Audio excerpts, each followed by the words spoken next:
லேவியராகமம் முதலாம் அதிகாரம். கர்த்தர் ஆசரிப்பு கூடாரத்திலிருந்து மோசேயை கூப்பிட்டு அவனை நோக்கி, நீ இஸ்ரவேல் புத்திரரிடத்தில் சொல்ல வேண்டியது என்னவென்றால், உங்களில் ஒருவன் கர்த்தருக்கு பலி செலுத்த வந்தால், மாட்டு மந்தையிலாவது ஆட்டு மந்தையிலாவது ஒரு மிருகத்தை தெரிந்தெடுத்து பலி செலுத்த வேண்டும். அவன் செலுத்துவது மாட்டு மந்தையிலிருந்து எடுக்கப்பட்ட சர்வாங்க தகன பலியானால் அவன் பழுதற்ற ஒரு காளையை செலுத்துவானாக. கர்த்தருடைய சந்நிதியில் தான் அங்கீகரிக்கப்படும்படி அவன் அதை ஆசரிப்பு கூடார வாசலில் கொண்டு வந்து, அது தன் பாவ நிவிர்த்திக்கென்று அங்கீகரிக்கப்படும்படி தன் கையை அதன் தலையின்மேல் வைத்து கர்த்தருடைய சந்நிதியில் அந்த காளையை கொல்ல கடவன்.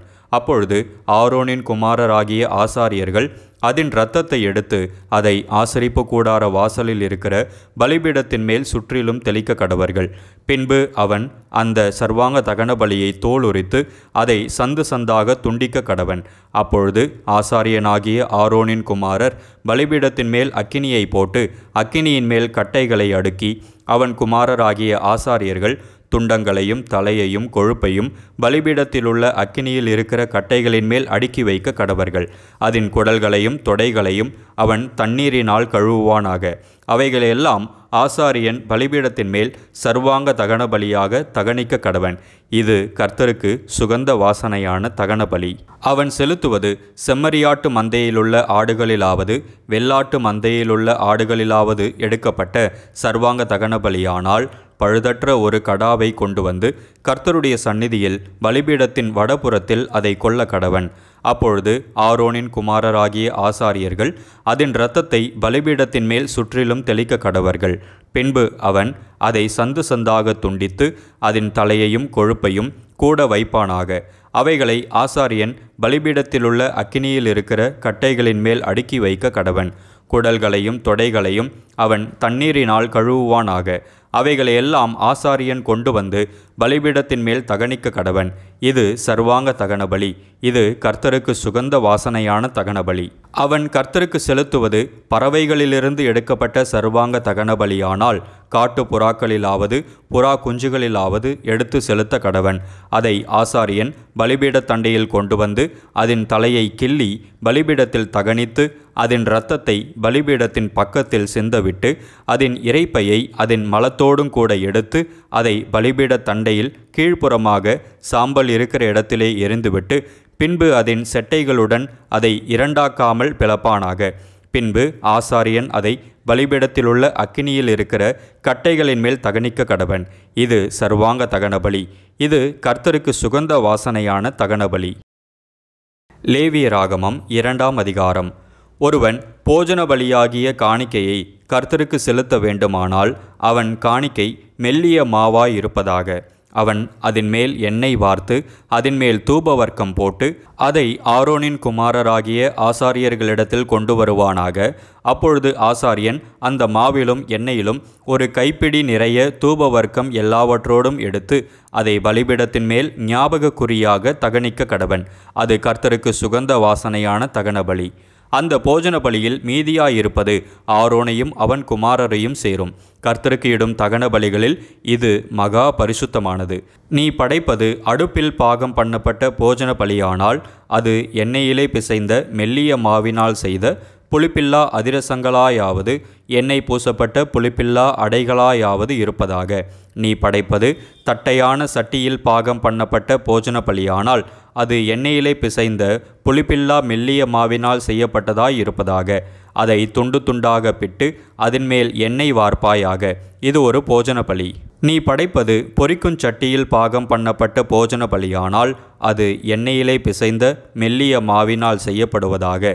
இப்படி செய்யப்பட்ட போஜன பலியை கர்த்தருக்கு செலுத்துவாயாக. அது ஆசாரியனிடத்தில் கொண்டு வரப்படும்போது அவன் அதை பலிபீட தண்டையில் கொண்டு வந்து அந்த போஜன பலியிலிருந்து ஆசாரியன் ஞாபக குறியாக ஒரு பங்கை எடுத்து பலிபீடத்தின் மேல் தகனிக்க கடவன். இது கர்த்தருக்கு சுகந்த வாசனையான தகன பலி. இந்த போஜன பலியில் மீதியானது ஆரோனையும் அவன் குமாரரையும் சேரும். கர்த்தருக்கு இடும் தகனங்களில் இது மகா பரிசுத்தமானது.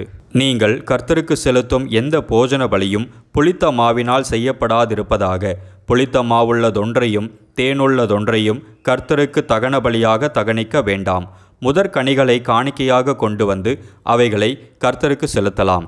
ஆனாலும் பலிபீடத்தின் மேல் அவைகள் சுகந்த வாசனையாக தகனிக்கப்படலாகாது.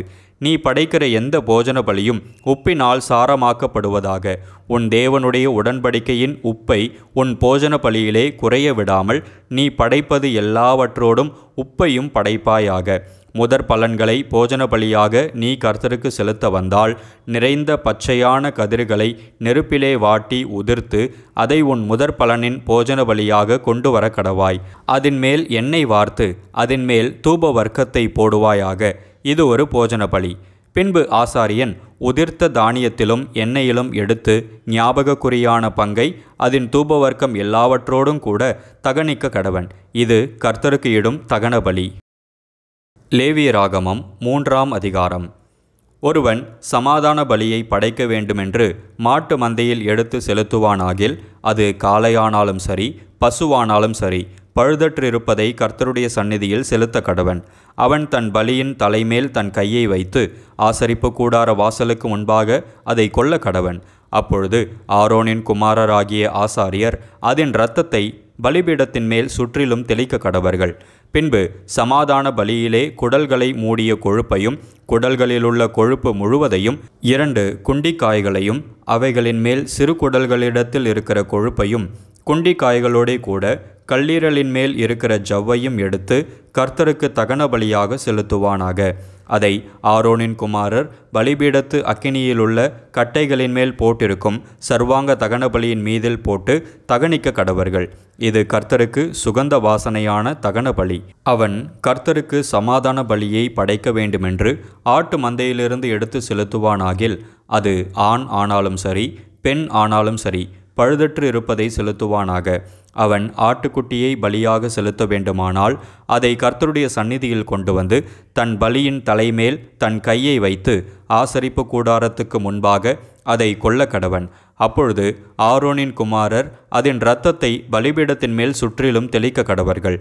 பின்பு அவன் சமாதான பலியிலே அதன் கொழுப்பையும் நடுவெலும்பிலிருந்து எடுத்த முழு வாளையும் குடல்களை மூடிய கொழுப்பையும் அவைகளின் மேல் இருக்கிற கொழுப்பு முழுவதையும் 2 குண்டிக்காய்களையும் அவைகளின் மேல் சிறு குடல்களினிடத்தில் இருக்கிற கொழுப்பையும் குண்டிக்காய்களோடே கூட கல்லீரலின் மேல் இருக்கிற ஜவ்வையும் எடுத்து கர்த்தருக்கு தகன பலியாக செலுத்த கடவன்.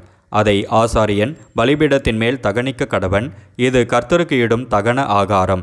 அவன் செலுத்துவது வெள்ளாடாயிருக்குமானால் அவன் அதை கர்த்தருடைய சந்நிதியில் கொண்டு வந்து அதன் தலைமேல் தன் கையை வைத்து ஆசரிப்பு கூடாரத்துக்கு முன்பாக அதை கொல்ல கடவன். அப்பொழுது ஆரோனின் குமாரர் அதன் இரத்தத்தை பலிபீடத்தின் மேல் சுற்றிலும் தெளிக்க கடவர்கள். அவன் அதிலே குடல்களை மூடிய கொழுப்பையும் அவைகள் மேல் இருக்கிற கொழுப்பு முழுவதையும் 2 குண்டிக்காய்களையும் அவைகளின் மேல் சிறு குடல்களினிடத்தில் இருக்கிற கொழுப்பையும் குண்டிக்காய்களோடே கூட கல்லீரலின் மேல் இருக்கிற ஜவ்வையும் எடுத்து கர்த்தருக்கு தகன பலியாக செலுத்த கடவன். ஆசாரியன் பலிபீடத்தின் மேல் அவைகளை தகனிக்க கடவன். இது சுகந்த வாசனையான தகன ஆகாரம். கொழுப்பு முழுவதும் கர்த்தருடையது. கொழுப்பையாவது இரத்தத்தையாவது நீங்கள் புசிக்கலாகாது. இது உங்கள் வாசஸ்தலங்கள் எங்கும் உங்கள் தலைமுறை தோறும் நித்திய கட்டளையாயிருக்கும் என்று சொல் என்றார். லேவியராகமம் 4ஆம் அதிகாரம். பின்னும் கர்த்தர் மோசேயை நோக்கி, நீ இஸ்ரவேல் புத்திரரிடத்தில் சொல்ல வேண்டியது என்னவென்றால், ஒருவன் கர்த்தருடைய கட்டளைகளில் யாதொன்றை அறியாமையினால் மீறி செய்யத்தகாததை செய்து பாவத்துக்குட்பட்டால் அறிய வேண்டியதாவது, அபிஷேகம் பெற்ற ஆசாரியன் ஜனங்கள் குற்றத்திற்கு உட்படத்தக்கதாக பாவம் செய்தால் தான் செய்த பாவத்து நிமித்தம் பழுதற்ற ஒரு இளங்காளையை பாவ நிவாரண பலியாக கர்த்தருடைய சந்நிதியில் கொண்டு வர கடவன். அவன் அந்த காளையை ஆசரிப்பு கூடார வாசலிலே கர்த்தருடைய சந்நிதியில் கொண்டு வந்து அதன் தலைமேல் தன் கையை வைத்து கர்த்தருடைய சந்நிதியில் அதை கொல்ல கடவன். அப்பொழுது அபிஷேகம் பெற்ற ஆசாரியன் அந்த காளையின் இரத்தத்தில் கொஞ்சம் எடுத்து அதை ஆசரிப்பு கூடாரத்தில் கொண்டு வந்து தன் விரலை இரத்தத்தில் தோய்த்து பரிசுத்த ஸ்தலத்தின் திரைக்கு எதிரே கர்த்தருடைய சந்நிதியில் 7 தரம் தெளிக்க கடவன். பின்பு ஆசாரியன் அந்த இரத்தத்தில் கொஞ்சம் எடுத்து ஆசரிப்பு கூடாரத்திலே கர்த்தருடைய சந்நிதியில் இருக்கும் சுகந்த தூப பீடத்து கொம்புகளின் மேல் பூசி காளையினுடைய மற்ற இரத்தம் முழுவதையும் ஆசரிப்பு கூடார வாசலுக்கு முன்பாக இருக்கிற தகன பலிபீடத்தின் அடியிலே ஊற்றிவிட்டு பாவ நிவாரண பலியான காளையின் எல்லா கொழுப்புமாகிய குடல்களை மூடிய கொழுப்பையும் அவைகள் மேல் இருக்கிற கொழுப்பு முழுவதையும் 2 குண்டிக்காய்களையும் அவைகள் மேல் சிறுகுடல்களினிடத்தில் இருக்கிற கொழுப்பையும் குண்டிக்காய்களோடே கூட கல்லீரலின் மேல் இருக்கிற ஜவ்வையும் சமாதான பலியின் காலையிலிருந்து எடுக்கிறது போல அதிலிருந்து எடுத்து அவைகளை தகன பலிபீடத்தின் மேல் தகனிக்க கடவன். காளையின் தோலையும் அதன் மாம்சம் முழுவதையும் அதன் தலையையும் தொடைகளையும் அதன் குடல்களையும் அதன் சாணியையும் காலை முழுவதையும் பாளையத்துக்கு புறம்பே சாம்பல் கொட்டுகிற சுத்தமான இடத்திலே கொண்டு போய் கட்டைகளின் மேல் போட்டு அக்கினியாலே சுட்டெரிக்க கடவன். சாம்பல் கொட்டியிருக்கிற இடத்திலே அதை சுட்டெரிக்க கடவன். இஸ்ரவேல் சபையார் எல்லாரும் அறியாமையினால் பாவம் செய்து காரியம் தங்கள் கண்களுக்கு மறைவாயிருக்கிறதினால் கர்த்தருடைய கட்டளைகளில் யாதொன்றை மீறி செய்யத்தகாததை செய்து பாவத்துக்குட்பட்டு குற்றவாளிகளானால் அவர்கள் செய்த பாவம் தெரிய வரும்போது சபையார் அந்த பாவத்து நிமித்தம் ஒரு இளங்காளையை ஆசரிப்பு கூடாரத்துக்கு முன்பாக பலியிட கொண்டு வர வேண்டும். சபையின் மூப்பர் கர்த்தருடைய சந்நிதியில் தங்கள் கைகளை அதன் தலைமேல் வைக்க கடவர்கள். பின்பு கர்த்தருடைய சந்நிதியில் அந்த காளையை கொல்ல வேண்டும். அப்பொழுது அபிஷேகம் பெற்ற ஆசாரியன் அதன் இரத்தத்தில் கொஞ்சம் எடுத்து ஆசரிப்பு கூடாரத்தில் கொண்டு வந்து தன் விரலை இரத்தத்தில் தோய்த்து கர்த்தருடைய சந்நிதியில் திரைக்கு எதிரே 7 தரம் தெளித்து ஆசரிப்பு கூடாரத்தில் கர்த்தருடைய சந்நிதியில் இருக்கும் பலிபீடத்தின் கொம்புகளின் மேல் அந்த இரத்தத்தில் கொஞ்சம் பூசி மற்ற இரத்தமெல்லாம் ஆசரிப்பு கூடார வாசலில் இருக்கிற தகன பலிபீடத்தின் அடியிலே ஊற்றிவிட்டு அதன் கொழுப்பு முழுவதையும் அதிலிருந்து எடுத்து பலிபீடத்தின் மேல் தகனித்து பாவ நிவாரண பலியின் காளையை செய்த பிரகாரம் இந்த காளையையும் செய்து இவனமாய் ஆசாரியன் அவர்களுக்கு பாவ நிவர்த்தி செய்ய கடவன். அப்பொழுது அது அவர்களுக்கு மன்னிக்கப்படும். பின்பு காளையை பாளையத்துக்கு புறம்பே கொண்டு போய் முந்தின காளையை சுட்டெரித்தது போல சுட்டெரிக்க கடவன். இது சபைக்காக செய்யப்படும் பாவ நிவாரண பலி. ஒரு பிரபு தன் தேவனாகிய கர்த்தருடைய கட்டளைகளில் யாதொன்றை மீறி அறியாமையினால் செய்யத்தகாததை செய்து பாவத்துக்குட்பட்டு குற்றவாளியானால் தான் செய்தது பாவம் என்று தனக்கு தெரிய வரும்போது அவன் வெள்ளாடுகளில் பழுதற்ற ஒரு இளங்கடாவை பலியாக கொண்டு வந்து அந்த கடாவின் தலைமேல் தன் கையை வைத்து கர்த்தருடைய சந்நிதியில் சர்வாங்க தகனபலி கொல்லப்படும் இடத்தில் அதை கொல்ல கடவன். இது பாவ நிவாரண பலி.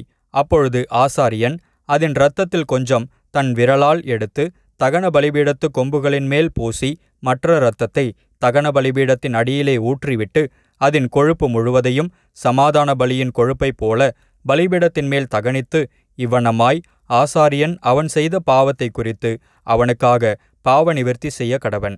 அப்பொழுது அது அவனுக்கு மன்னிக்கப்படும்.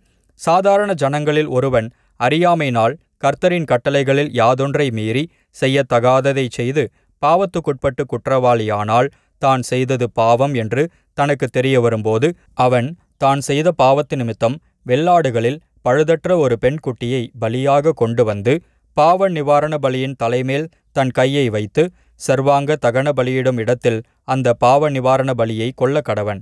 அப்பொழுது ஆசாரியன் அதன் இரத்தத்தில் கொஞ்சம் தன் விரலால் எடுத்து தகன பலிபீடத்து கொம்புகளின் மேல் பூசி மற்ற இரத்தமெல்லாம் பலிபீடத்தின் அடியிலே ஊற்றிவிட்டு சமாதான பலியிலிருந்து கொழுப்பை எடுப்பது போல அதன் கொழுப்பு முழுவதையும் எடுத்து ஆசாரியன் பலிபீடத்தின் மேல் கர்த்தருக்கு சுகந்த வாசனையாக தகனித்து இவ்வனமாய் அவனுக்கு பாவ நிவர்த்தி செய்ய கடவன்.